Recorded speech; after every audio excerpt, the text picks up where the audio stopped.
মুহাম্মদ সাল্লাল্লাহু আলাইহি ওয়াসাল্লামের হাক্কানিয়াত গ্লোবালি যদি আমরা প্রমাণ করতে চাই, শুধু বাংলাদেশে না, শুধু কাদিয়ানী দেশের সাথে তুলনা করে নয়, সমগ্র পৃথিবীর 90% মানুষ যে সমস্ত দিনের অনুসারী তাদের সাথে তুলনা করে যদি আমরা মুহাম্মদ সাল্লাল্লাহু আলাইহি ওয়াসাল্লামের সত্যবাদিতা প্রমাণ করতে চাই, তাহলে এই জিনিসটা আমাদের দুটো জিনিস আমাদের মাথায় রাখতে হবে। এক, আমি এখানে সারমর্ম বলে দিই এক বাক্যে, মুহাম্মদ সাল্লাল্লাহু আলাইহি ওয়াসাল্লাম হচ্ছেন ইব্রাহিম আলাইহিস সালাতু ওয়াস সালামের রক্তের উত্তরসূরি, মুহাম্মদ সাল্লাল্লাহু আলাইহি ওয়াসাল্লাম হচ্ছেন ইব্রাহিম আলাইহিস সালাতু ওয়াস সালামের আদর্শের উত্তরসূরি।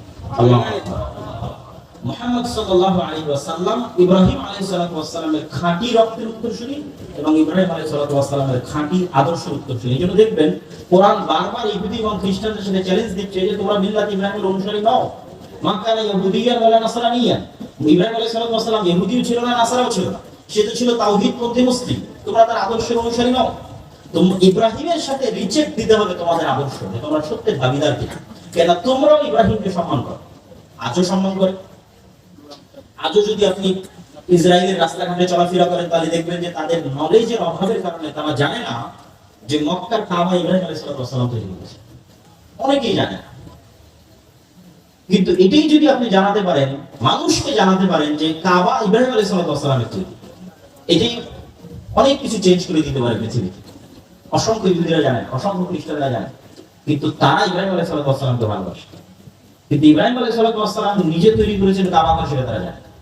এই জন্য কোরআনে বাক্কা উল্লেখ করা আছে, মক্কা উল্লেখ করা নাই। কেন? হিব্রুতে বাক্কা উল্লেখ করা আছে তওরাতে, যাতে ওরা জানতে পারে যে এটাই সেটা। আমাদের তো দরকার না, আমরা তো বলছি মক্কা, মানুষ তখনও মক্কা বলতো।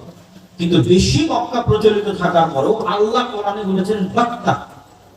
কেননা ঠিক এই হুবহু এই উচ্চারণটাই হিব্রু তওরাতে আছে বাক্কা, তথা ইসমাঈলকে এবং তার মা হাজেরাকে বা তাদের ভাষায় হাজারকে বাক্কার মরুভূমি অঞ্চলে রেখে আসা হয়েছে।